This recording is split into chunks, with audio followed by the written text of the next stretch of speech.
piece of meat? Do I feel lucky? Well, do you, punk? Good morning, Vietnam! I love the smell of napalm in the morning. You're gonna need a bigger boat. I feel the need for speed. I wish I knew how to quit you. Love means never having to say you're sorry. You do. You'll shoot your eye out, kid. What up, film fans? Happy Tuesday. Welcome to Home Alone. Welcome to episode 328. Welcome to a new episode of the Cine-Men Movie Podcast. I'm one of your hosts, Juan. I'm joined by the other members of the family.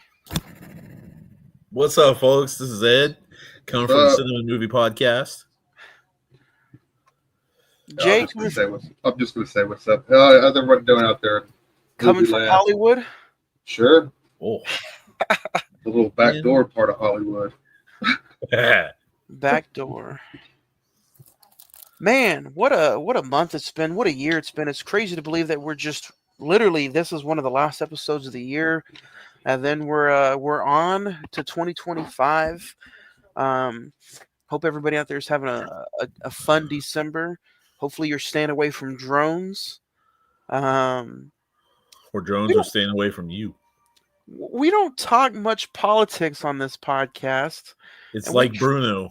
We try to stay away from some of that stuff. But what are you guys' thoughts on some of these drones? It's government. I gave you my thoughts. I think it's government. My personal opinion, so we can put it out there in the ether, or whatever how we're calling it, the internet verse, is that it's a government conspiracy in a way to sit there and set us up for whenever the aliens come. But it's not aliens; it's our governments. Because I can subscribe to that. I just have this weird feeling that we're getting ready to be approached that weird control the entire world type phase, if that makes any sense. What do you guys think about a lot of the people out there trying to say that we are about to be attacked and these drones are looking for the attacker? And that means AI is taking over. I've seen some crazy stuff. I've seen crazy stuff as far as like people are saying that these drones are looking for nuclear weapons planted by other countries. It's just, and these drones are like the size of a car. Like these are huge. I seen a video where one crashed out of the sky just last night, and it was huge. Yeah, and it's like, what's going on? But who knows? You know, we're just here to talk about movies, talk about a little white kid being left home alone, and yeah, well, that's what we're here to talk about. So, if you guys did not join us last week for any of our talk on Interstellar, by all means, go back and listen wherever you listen to podcasts at. If you're watching this on YouTube, you can watch us live on Facebook and Imisawa Productions YouTube channel. Go back. We had a fun conversation, me, Zach, and Jay on Interstellar. It was very scientific on it too. That was kind of about a white kid being left home alone. Kind of. Yeah, kind of. I was like, hold up. And about a mighty Texan going and trying to save the planet. Was he from Texas though? I'm sure them cornfields look like he was from Texas. Speaking of the natives, next year will be completely dedicated to two of our favorites here at the podcast. We'll talk about those episodes a little bit later on. But yeah, Ed, how can they find us on social media? Too easy. It's right there on your screen. For those who don't have us on the screen, too easy as well. Facebook.com/The Cine-Men Movie Podcast. That is TheCinemenMoviePodcast. Instagram at The Cine-Men Movie Podcast. X is Cinnamon405. And email is at cinemen921@gmail.com. That is CINEMEN921@gmail.com. Please go ahead and send us those emails. We'd love to hear it. Oh yeah, for sure. Don't forget, you guys can also help out and check out Rodeo Cinema, San Marcos Mexican Restaurants. Um, some more information on Rodeo Cinema, just visit radiocinema.org. OKC Soda can be found at your local Homeland and Crest stores. Yep. And don't forget Red and Blues Pizza. And if you want to help us whip up some new equipment, don't forget Cash App. We'd love to So just your buddy. introduce some new equipment, whether it be audio, visual. We could even afford Ed a shave if you send us some of that. Hey, I need that more than Ed does. That's why you can't see my beautiful face today. I'm too ugly today. But yeah, last week we talked Interstellar. Fun conversation. This week, who knows? Who knows what the holidays have in store for us here? Who knows? Ed, it's been a minute. Do you have anything you want to recommend, or have you been watching anything lately? I have. Honestly, I just got into something today. It is called Vatican Girl. It is the disappearance of Emanuela Orlandi. I just got into that. I'm not even 20 minutes in to the first episode. I listened to. Okay, so in my current job, we travel to work sites and we work at the work site at your job location. We test your life protection systems and we go from there. The guy that I ride with every now and then was listening to a podcast about this girl. I became highly interested in it, and I seen that it had a series on Netflix. So I'm going to watch that documentary series, which, as y'all probably know, I am kind of rare on that. So there's that. I want to watch that one documentary about who killed Bonet or something like that. John Bonet. Yeah. Oh, John Bonet. John Bonet. But not only that. Oh. One of the best Christmas movies ever. Krampus. Gotta love Krampus. Little horror, little Christmas. Goes a long way, man. Friday After Next is also another wonderful Christmas movie. So there is that. But yeah, there on that one. Scary movies, been doing those. Harry Potter's been catching up on those again. So yeah. I've been checking out a bunch of Christmas movies. You guys can follow us on the social media pages. Live posts, physical media posts, hit us up, Instagram, the Cine-Men Movie Podcast. I've been checking out Hellraiser 1, 2, and 3 so far. I still have a few more to go. I checked out that new Megan Fox movie, Subservience. It's terrible. Seen that rating. It's terrible. Red 1 was not as bad as I thought it was going to be. Red 1 is now available on Amazon Prime for you guys wanting to stream it. It's pretty funny. It's decent. Not good enough. They gave it a 2. I gave it a 2. Yeah. Again, Christmas movies: Bad Santa, Jingle All the Way, Home Alone, Miracle on 34th Street, Four Christmases. It Ends With Us was actually pretty decent. I thought it was. You guys know I'm a sucker for chick flicks. But the one that kind of I want to talk about, because everybody has Netflix nowadays, is Carry On. It's kind of been the movie that's like trending right now. It's being ranked up there with like Die Hard as far as action, suspense, Christmas movies. Is it though? It's not. Don't flatter yourself. And some of the performances are pretty good. A lot of people are praising like Taron Egerton, but you know what? Who really steals the show is Jason Bateman. Jason Bateman's really good in this movie. It's good. It's not great. I would at least give it a decent watch this holiday season if you guys are looking for something new to watch. I'd give it a 3 out of 5. So it's decent. So, Jay, what about you? Check anything out? I've been watching a lot of YouTube documentaries on different movies. There's this channel that he produces like 6-hour documentaries, and so I've just been sitting there watching those. I've watched it over Freddy. I've watched it over Jason, Lord of the Rings. I haven't done the and Child's Play, and then I've been watching Big Bang Theory. I've probably watched that show half a dozen of times, and I just decided, hey, it's a comfort show. I'm going to rewatch it, and I'm on. I should be starting season 3 tonight. They're just getting back from the North Pole, and so hey, that's a little Christmassy. But hey, other than that, I watched Gremlins. I think that's the only movie I watched the entire week was Gremlins. The rest of the time, I just watched stuff on YouTube.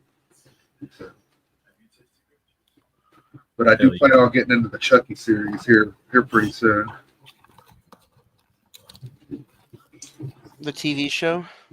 Oh, I've seen the TV show. I think I'm going to start from the beginning and watch Child's Play on. Child's Play on. Sounds like a video game. So let's dig into what we're talking about today, guys. Let's not waste any more time. We're talking about Home Alone. Currently, right now on IMDb, it stands at a 7.7. Rotten Tomatoes at 66%. The Metascore is at 63%. The Letterboxd is at 3.8%. With a $18 million budget, it's grossed a little over $476 million at the box office, with a November 16th, 1990 release date. I remember that time because I was alive during that. Starring Macaulay Culkin, Joe Pesci, Daniel Stern, John Hurd, Catherine O'Hara. Directed by Chris Columbus and written by John Hughes. An 8-year-old troublemaker mistakenly left home alone must defend his home against a pair of burglars on Christmas Eve. Let's get into it. Ed, we'll start with you. Do you remember the first time you seen it, and what was it like revisiting it for the podcast? First time I've seen it, I do not remember, to be honest.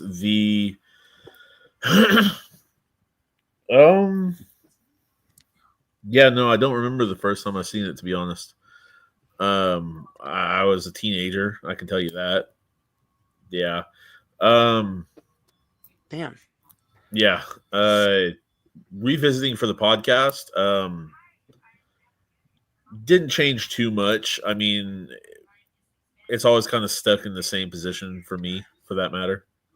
I remember seeing this on a recorded VHS tape that I guess my parents might have recorded, and they recorded the TV version.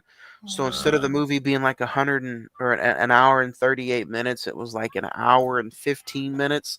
So some scenes were cut, all that kind of stuff. Some of the commercials were still recorded in there too. So that's what I can remember from watching it for the first time. Revisiting it for today, honestly, glancing back and forth at it right now and then watching it yesterday, I was just kind of like, it's all right. I can see why it's a classic. But to me, I was always a favorite of Home Alone 2. I think Home Alone 2 is far better than Home Alone. But we can get into that discussion. Jay, what about you? Do you remember the first time you seen it? Yeah, I've seen it back in the winter of '91 at the $1.50 theater here in Oklahoma City. It's no longer with us no more, but I remember this movie coming out in 1990, and then the following year in 1991, it was still in theaters. And because, if I'm not mistaken, I read that it stayed number 1 for 12 weeks at number 1. And it finally hit the $1.50 theater, and that's when it was cheap enough for me to go see, so I went and seen it in the winter of '91. And I enjoyed it then, and I still enjoy it now because it just brings me back to those memories of being 8 years old. And here's a movie that just it encompasses a special time in my life. But I agree with you as well, Johnny. I think that Home Alone 2 is probably the better one. But let's dig into it. Home Alone to me is like one of those movies that's like, there's so much to sit there and pick apart. There's so many answers that aren't given, but yet there's like so many questions that aren't asked either. But a lot of people are like, why does Home Alone work so well today compared to it also worked back then? You look at so many Christmas classics and so many Christmas movies on how they worked and the difference on why the movies that are coming out today, or even some that came out in the 90s, just didn't stick with you. And you guys can agree to disagree, but I think it all has to do with John Hughes. And That's it's possible, man. it's the writing of John Hughes, and it's the casting of not just one, not just two, maybe you can throw 3 or 4, but just pure, really good actors in a Christmas movie. Now, I mean, That sure, came down to Chris Columbus there. right, but now you got like movies like, let's say, Red One, or there's other Christmas movies where the budget is like $30 million and people just want to do it because it's fun and it's an action-packed movie and The Rock is in it. Back then, we're talking about, you have Joe Pesci, Daniel Stern, Catherine O'Hara, John John Hurt. Hurd, John These are Candy. these are like, yeah, John Candy. These are actors who don't mind setting aside their egos to do a fun, well-written comedy. And I think that's why Home Alone works so good. Well, they had to twist Joe Pesci's arm a little bit to get him to join. I guarantee you. I mean, they probably would have had to twist both of them, but looking back at it, I don't think this thing works if he doesn't sign up for it. I agree with you, and it does help that Macaulay Culkin. He was because whenever you get movies that star kids and everything, they tend to lack something. But Macaulay Culkin just had it. Yeah. They didn't have to cut around. How when they use kids in movies, they have to cut around their performance. Yeah. It was just long takes of just Macaulay Culkin doing his thing, and I thought that was another reason why this movie succeeds, and another main reason I think is the music. John Williams' score for this movie is beyond holiday classic to me. Because anytime I hear that, I'm like, oh, I know what's going. Yep. That in itself to this day is like its own Christmas song. Right. That whole little piece that he does for the entire movie. Yeah, I can hear any of that from John Williams, and like, hell yeah, I feel the spirit now. And it's like you were talking about Macaulay Culkin, and it just worked, and he has, they don't have to cut around him. He's like, man, if everything would have, I really do want to see what would have happened. I like where he's at now, though, professionally and personally, but I would have liked to see where things would have turned out if he just stayed on that acting slope and didn't go down that wrong path. I would have liked to see. A lot of that's his parents' fault, though. That's true, but it just happens to almost every one of them. His parents were stealing his money, man. But he had Home Alone 2, The Good Son, My Girl, Uncle Buck. My Girl's one where, that's just sad. A lot of people forget about Uncle Buck. That's where he got his start at, was that movie, because John Hughes helped create that movie, and Christopher Columbus and him were like, hey, I had this kid in Uncle Buck, and maybe we could give him a shot.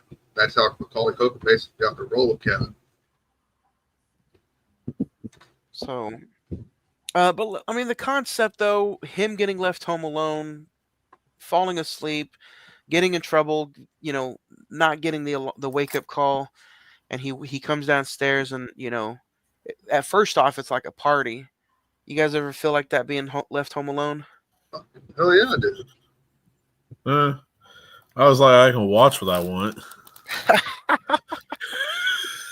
See, when my mom, I was raised by a single mother, so whenever she left, I looked at it like this: I don't have a mom breathing down my neck. I get to watch whatever I want. Like Ed said, I get to do whatever I want. I was a smoker back then at 12 years old, which is not good, but like, hell yeah, I can go smoke some cigarettes, My mom had a big ass stereo system, and she'd get mad because she'd come home and the neighbors were like, well, your son was listening to music real loud. And so I was one of those kids that just took it and like ran with it when I was left home alone. Bro, see, I would make me some like movie snacks and shit like that. I mean, I would do a couple things, but nothing too big. But Dad was like, don't answer the phone if it's not me. Don't answer the door. Well, see, you're good. ID. I didn't have that until later in life. So I was told not to answer the phone. Uh-huh. I was just like, all right, cool. Like, he'd be out at the bar until like 2:00 or whatever, help close it down and shit. I'd be up till like 2:15, 2:20, and I'd just go into bed and die. Just conk out. And we didn't even really talk about the main villain in this movie, played by Gary Bamman, Uncle Frank. Frank's always been a dick. Uncle Frank to me is like, man, I love the scene where he's like, if it makes you feel any better, I forgot my reading glasses. Yeah, he's just a dick. I liked him in part two, whenever, because without him in part two, Kevin wouldn't have that sound bite to where Yeah. he's able to get away with certain things at the hotel. Get out of here, you nose little pervert! I'll knock you silly. He's another actor that you just kind of forget who's in there, and he's got some pretty good acting chops on him. It's almost like it's almost like the casting crew was like, let's just reach into our bag of mob films and pull out guys like John Hurd, Joe Pesci, Daniel Stern. I look back at this movie yesterday, and besides Joe Pesci and Daniel Stern's chemistry together, a lot of it was also like John Hurd. I do not appreciate the dad as much as I did in this recent watch. What if the dad put a fucking hit on Kevin? I read some of those fan theories too. There's also one like, what if he's just like a head mobster? Yeah. Yeah.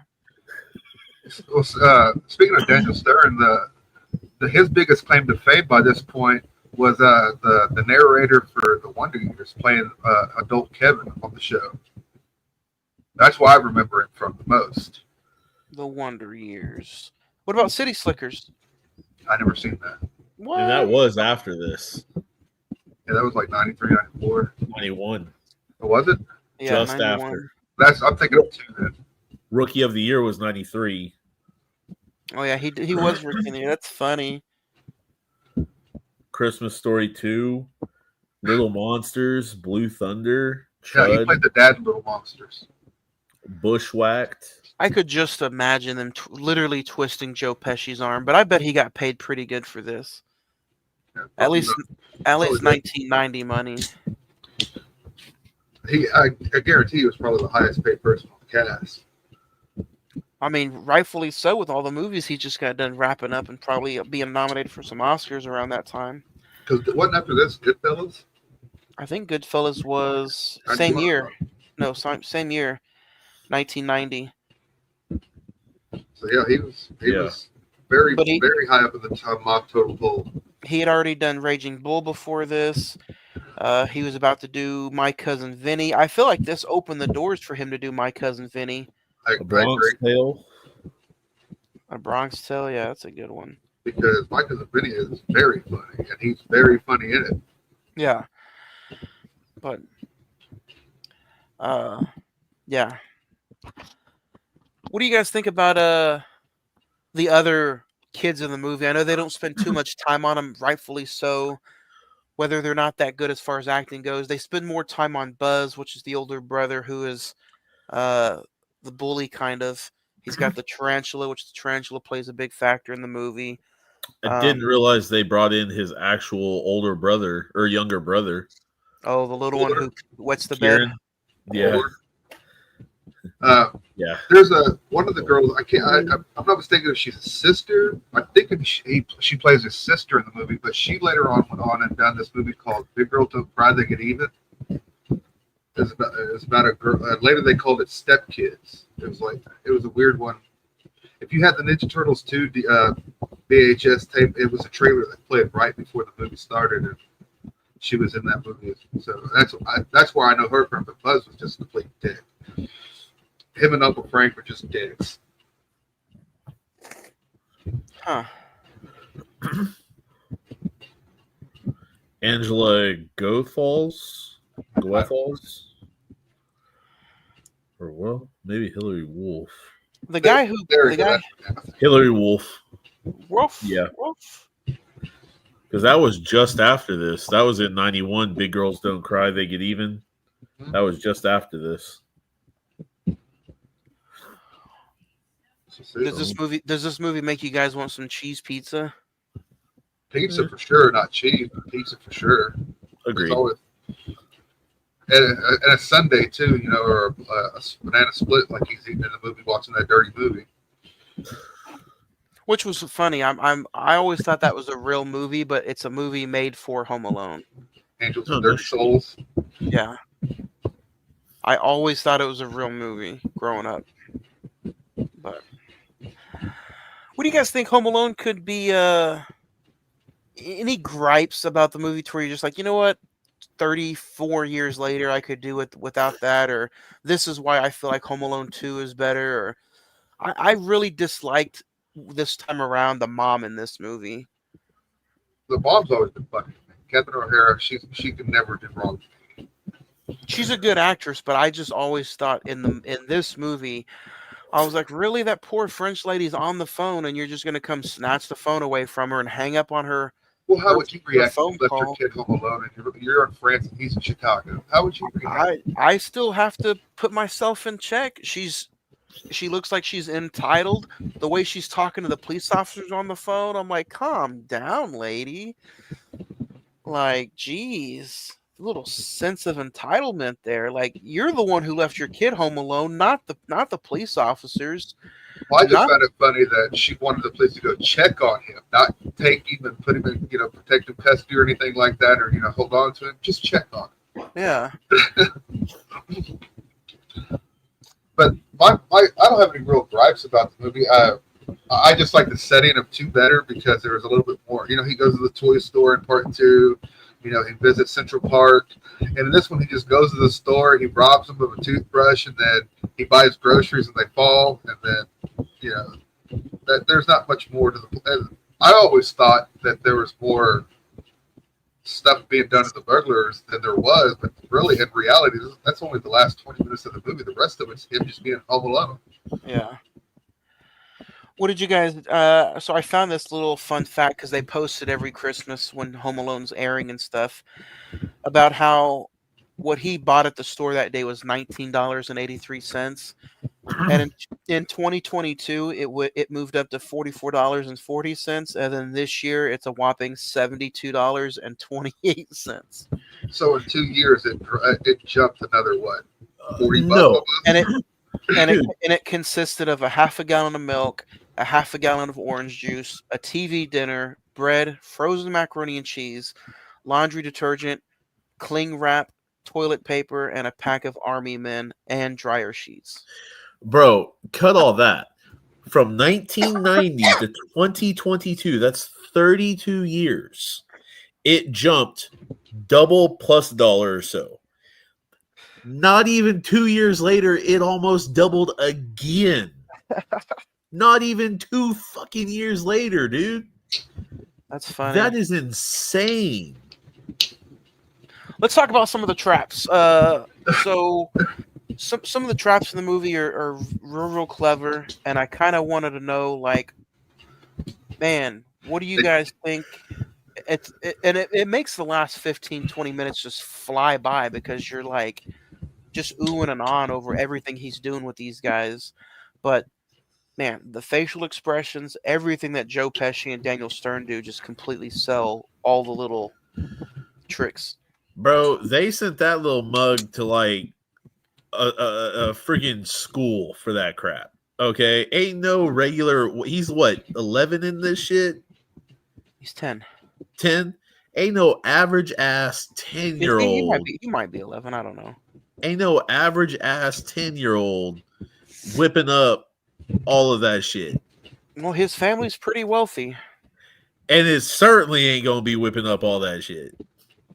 so Well, he's got it. They do kind of set it up early in the movie that he'd been out in the garage fucking dad's tools and stuff. Yeah, That's what I'm saying right there. Like, they sent him to some classes for some shit. There's this YouTube channel that proposes, how badly they would have gotten hurt. Like they take all different kinds of movies and they sit there and they grade them on how medically how somebody would be messed up by that. And they're basically saying if they would have got hit in the face with the paint cans, they'd have been dead. I don't know about dead, but it would have been a pretty good concussion in a fucked up face. rightfully so. Like I've got it. Okay, so I've got a little cousin that literally took a trailer hitch to the face at like 8 miles an hour, legitly back when he was like 10 or 11 years old. He had to have a little bit of surgery here and there, but he's still good today. Well, I hit myself in the. I was trying to play golf with a basketball and a crowbar, and I swung at the basketball, and it bounced off the basketball and smashed me right in the face, dude. Dude, I can't count how many times this dude has threw a ball when I don't have these on, and I've just gotten hit in the face with a football or something like that.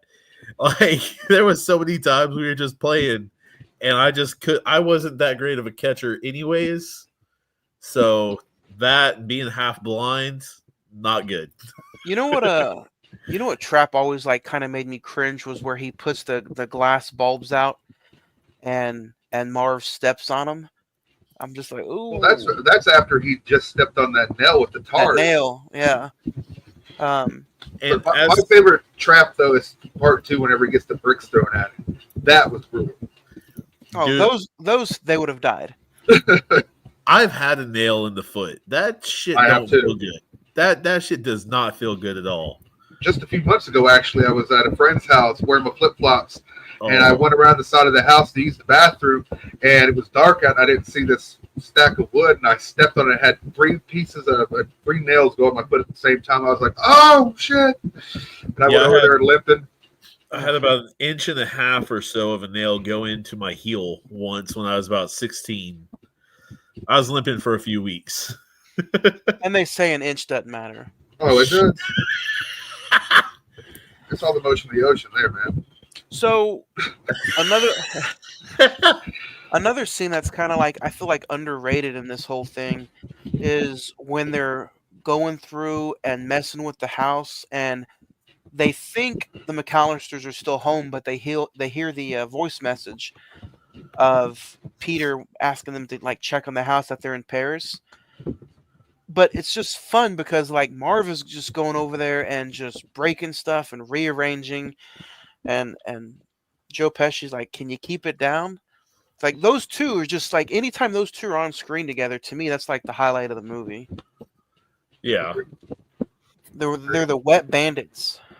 Well, they get that name because Marv sits there and puts rags and shit in all their sinks and turns them on because they become the sticky bandits in part 2. Which I agree. I like the argument that they have where Harry is calling Marv sick, and he's like, "I'm not sick. Why am I sick?" And he's like, "Yeah, that's a sick thing to do," and which is true. I think Joe Pesci's a professional. He's in it for the fines, for the gets. See what I did there, Leo Gets? You guys know where that's from? No, come on. Leo, oh shit! From Lethal Weapon 2. I should have known that. I've seen, but it's been so long since I've seen Lethal Weapon. Leo, he to me again, a whole nother franchise. He's the best part of those movies, I feel like. Sorry, I like Mel a lot. This is just turning into a Joe Pesci love fest. Hey, he was great in Casino. I love that movie. Oh man, I could talk about Joe Pesci for a long time. That's another thing this movie made me just feel like he's good. Hey, we're not gonna have somebody like him in our later lives. Once he's gone, that's it. It's hard to believe he's already in his 90s. Damn. I'm pretty sure. Let me just double check, but I'm pretty sure when I was doing the homework for 81. Joe Pesci 81? is 81. Okay, he's in his February 80s. 9th, he'll turn 82. That's still pretty old. He's still an old bastard. Did you ever see that movie he was in called 8 Heads in a Duffel Bag, where he plays a hitman and he has 8 heads in a duffel bag? Huh. It sounds familiar though. And then there was another one where he inherits this building and he's the landlord, and it's called The Super. That was a comedy with him. I remember the comedy with him and Danny Glover about fishing. Gone Fishing. Yeah. And the only reason I know that is because I had to watch it before Godzilla came on in the drive-in. The 90s version? Yeah, the drive-in was Gone Fishing, Godzilla, and what's that Baby Spice movie? Spice World. Oh, I see. I actually liked it. Yeah. Weirdly enough. What do you guys think about just like the the older guy who his brother was like, oh, that's this some kind of murderer or something. How he's where he takes bucket kills everybody and then he uses their bones as ice melt. salt. Yeah, yeah. I always thought that was a cool little part of the movie because it's one of those urban legend things. When you're a kid, you sit there and you see something strange or you just don't understand it, and you have older people trying to just kind of give you their take on what's going on instead of the reality of the situation. That's what I always seen that as. And then it ends up being like his guardian angel at the end of the movie. You know, he sees him at the church. He goes and he talks to him there. They both kind of give each other some advice, and then it's time to eat that macaroni and cheese dinner and fight the They don't bad even guy. get to eat the macaroni and cheese. He's getting ready to start eating, and the bell chimes. It's like, oh shit, it's time to go. I saw a video today about a guy's reaction was like, "Why are you doing that? Why just finish the macaroni and cheese?" Well, they said they'd be there at 9:00. But that doesn't mean they're going to be on time or they're going to be late. So he had to just be ready to go whenever 9:00 struck. I don't know about you guys, but I could never eat macaroni and cheese like that by itself. I have. And I don't like mac and cheese much. I see. I don't either. It has to be like, it has to be just. I don't know. I have to be in the right kind of attitude for it. I grew up poor, so macaroni and cheese was a staple of mine in my house. So, bro, the beans. Fucking that's just gross. Beans, okay? Exactly, okay? Yes, don't be harping on beans. I got a can of pork and beans in there right now. No, and not pork. And some beanie weenies. A bag of beans that you put in a pot and just cook that shit. What are you talking about? That's good eating right there. I hated it when I was a kid, dude, because we had it almost twice a week, legitly. Put it up in the crock pot, put some salt on there. I don't even need any ham in there, just the beans itself. The only reason I was cool with it was because Dad made some good-ass cornbred with it. So that's what I was about to say. I can only eat it, really, if there's a cornbread attached to it, because it just changes the taste and consistency of everything. Yes, sir. There's 100%, man. There's a can of pork and beans in there right now. I'll open them up right now and eat them out the can. I love some beans. Yep. So, but I could never get my frozen macaroni and cheese dinner to look like that in the microwave. I don't know what Kevin did, but he's got the golden touch. Well, that's because you don't follow the instructions, probably. You had the microwave up too high. I also want to know, in what millennium does a half a gallon of milk serve that big ass family? Well, I think he wasn't getting it for them. He was getting it for him. Exactly. Shit. He said, "Fuck y'all. Y'all left me. I'ma eat." See, I'm the type of guy that I would have needed a gallon of milk because I can eat cereal. I'm in my 40s now, and I still love me a good bowl of cereal. Captain Crunch. Oh yeah. Cocoa Krispies. I buy the generic stuff in the bag, and I love that shit. Fucking. Oh yeah, I eat like a child sometimes, still in my 40s. So, I mean, early 30s, but yeah, I agree. We're 40 minutes into the episode almost, and we haven't brought up John Candy yet. Absolutely love that cameo from John Candy, and he's actually the lifesaver for helping the mom get home to see Kevin. Oh yeah, it was just it was one of those. He worked like 1 or 2 days for John Hughes because it was a request from John Hughes. So, hey, come on in, and there's this role for you if you want it. What do you guys think? A lot of people are calling it, there's so much praise about John Candy, and I mean, like, God, you go back and look at some of his older stuff and even some of his stuff before he passed away. He's just so funny and just so genuine in a lot of the stuff he does. Where do you think he probably would have ended up? Like, do you think he would have tried to do some more serious stuff, or do you think he would have just maybe started his own production company, or what do you think would have happened with John Candy? I think he would have done something dramatic just to see if stretches resume out a little bit. I think he'd be pretty big in the industry. I mean, Hell, I even think he might have directed a couple comedies in his time. Oh, easily. Just taking all the people that he's worked with, because I know one of his favorite people to work with was Eugene Levy. I don't know if you guys know who he is. Yeah, he's the dad from American Pie. Exactly. And he also done the show Schitt's Creek. And I've seen the first couple seasons of that. That was actually really good. So I could honestly see John Candy having a role in that show. You know, with the dude who did Spaceballs, of course. Stripes. Like, he did a lot of good hard comedies, man. He really did. Uncle Buck. And I feel like he died right in the prime. Like, he was just 43 years old. He died in 94, I believe. And I'm just like... Wagons East at the time. Huh? He was making the movie Wagons East. And it's just like so strange because you have that stint of comedy. We talked about it a few weeks ago with the Robin Williams episode. You have that stint of comedy that just isn't around anymore. And it's like, man, it would have been really fun to see where he would have ended up at and what he would have ended up doing, you know. Dude, I mean, I know he has nothing to do with this movie, but it's like him and Chris Farley. Like, those two dudes. Holy shit. Well, one of the things that I think that helped John Candy out a lot was that he was good with being, you know, you give him a character, you give him a premise of a character and an outline, and then he just ran with what he was given. You know? So he just, like with Uncle Buck, a lot of that shit was ad-lib. Yeah. You know? So, and there's not a ton of actors that can do that well. You know, you have an hour and 40-minute movie, and 90% of the screen time you're on it, it's just shit that you happen to say that wasn't even in the script. Yeah, that turned out to be better than the script. Yeah. But we can put the final nail in the coffin with Home Alone. The ending work for you guys? I thought it delivered.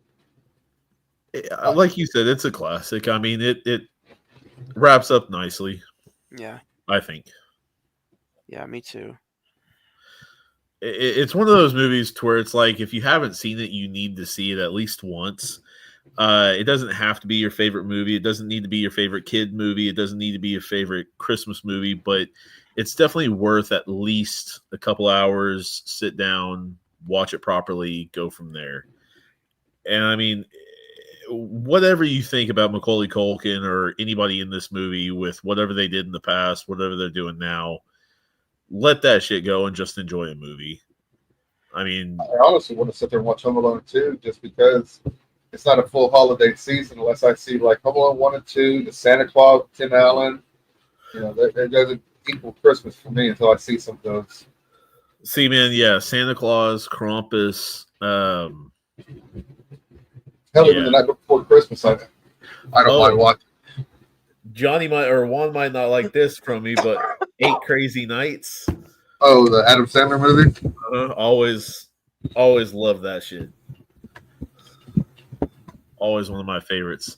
I was fighting for that one for a while early on in the game. We'll get to do it next year for sure. But Christmas in July. It's a technical foul. But yeah, this one should definitely be on the list of must watch at least once. At least once.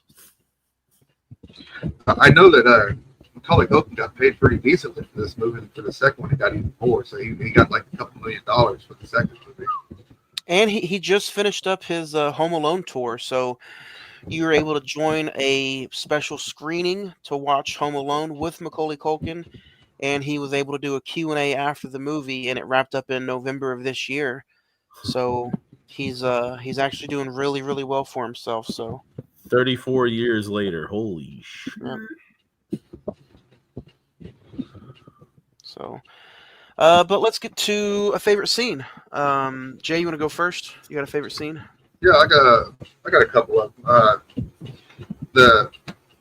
The scene where he's sitting there having a sundae or banana split, whatever it is, and he's sitting there watching that movie, freaks out, and you get that moment where he screams "mom," and his mom just kind of like, being a mother, just kind of like hears it. You know, that's the way the scene to me plays. It's like he screams, and she's like, "Holy shit!" there's something not right, and then that's when she sits there like, oh fuck, we let Kevin at home. But spider sense is tingling. Exactly, that right there where she's, and then the entire last part of the movie where I know it's not just, I look at it as one big scene where they're getting the shit kicked out of them, and I love that entire portion of the movie from the time that they step on the nail, they get their head burnt and shit, their hand burnt, and then they step on the micro machines, the paint cans to the face, and then the spider, everything. Oh, just love it. I could watch that last 15, 20 minutes anytime I want. You know what I mean? It's just one of those I could just throw it on and watch. I like the scene where he gets the pizza through using the movie. I like the same thing. Cops called on him then. So. Yeah. I also like the scene where he's putting up the Christmas tree ornaments, and Joe Pesci catches him actually being home alone. He's like, "Dad, come help me." And then the scene where he's checking out at the grocery store, and he's got a coupon for the orange juice. Just he's more older than what he is. Yeah. I like all the stuff leading up to the ending of the extravaganza, pretty much. So, who's next? Ed, favorite scene? I'd kind of say with the hijinks when all the little traps start going off, and just I think that was hilarious. It's always kind of a laugh because it's like, okay, how long would this actually take to set all this up? How perfect do you have to have it? And all that kind of stuff goes through my head during that. But I've always thought that was funny. I liked it quite a bit. So I'd say all the traps getting launched, if you will. Nice. Star rating 1 out of 4. If you have not heard this podcast before, we do a 1 out of 5. 1 being the absolute most of a shit show, and 5 being the best of the best of the best. Sure. So I'm going to give this movie a 4. I'm going to sit there right at a 4. I think this is a good watch. I agree. I have to at least watch it once or twice every Christmas time. But it's not. Well, I guess if I had to just do a go-to, I'd pick Home Alone 2 still. So I give this one a 4. It's a good one, but it's not the go-to. Yeah. I'd go ahead and do a little lower, 3.5. I'm not going to go out of my way to watch it, but I'm not going to go ahead and cry about it if it's on. It's watchable for sure. I definitely won't, but it's never been high on my list of dude, gotta watch that, man. Yeah. It's good. It's good. Well, it came out the year you guys were born. So. Nope. I was the year later. You were 91. He was 90, so it came out. Yep. I was 8 years old when this movie came out, so I'm gonna go ahead and give it a 4 as well. But this is one of those movies that I grew up with as a kid. Like I said, it came out in November of '90, and all the way to November of '91, it was still in theaters. And it was that's unheard of today, and it just had that instant classic appeal when I was a kid. That everybody knew about it, even adults knew about it. They wanted to, they loved it too because it was a good Christmas movie. The last Christmas movie that we pretty much got was A Christmas Story. That's the thing too, though. I think a lot of that has to do with adults wanting to go see it because of John Hurd, Joe Pesci, those were actors that were just I don't think this thing succeeds like this if it wasn't for those guys. See, with me, I always kind of line this up with Blank Check, if y'all know that one. I've seen that in theaters. Mm-hmm. And not necessarily that they're the same kind of. It's not that. It's just what does a kid do on his own? What does a kid do with pretty much an unlimited amount of money? You know what I mean? And they're definitely different, 100% different. But it's still kind of that little. I wonder what would happen kind of thing. Well, I kind of think the Blank Check, still had that is Home Alone with $1 million. Yeah. Yeah. And I mean that right there is like, yeah, he just spent like not even $20 on groceries and toiletries and stuff like that. But at the same time, like, how much was there? You know, because most kids would have been like $20. I'm getting pizza for like 3 days. Let's go. You know, but this kid, Well, that's just with him going grocery shopping though. That just shows how much more mature he is for his age. yep, That he might be left home alone, but he can handle it. He went out and bought groceries, toiletries and shit like that. So that makes him appeal a little bit older to the parental audience. Yeah. If you ask me. Because I mean, don't get me wrong, most kids would have been like ice cream and this and that, and like, That's what I'm saying. The parents of the audience would probably ask themselves, "Will my kid buy those things, or will my kid buy junk?" yeah, But he even though he bought the stuff that he needed to buy for the house, he still bought him some army men though. He still bought him something. Hey, it's for the kids. But he still bought him something to play with. yep, yeah. Next week, just a heads up, we will not have an episode next week. First time in the entire lineage of this podcast. No episode next week. We're going to enjoy Christmas Eve. We're going to just enjoy the time off. So no episode next week at all. We will return in 2 weeks, December 31st, New Year's Eve for Nosferatu. It'll be in theaters on Christmas Day. Go check it out. That's our next episode, Tuesday, December 31st. Before you go get lit and bring in the new year, listen to the conversation that we're going to have with Nosferatu. Or just don't go out at all. Stay in and listen to the podcast. Watch the podcast. Or go to a party. Have our podcast on at the party.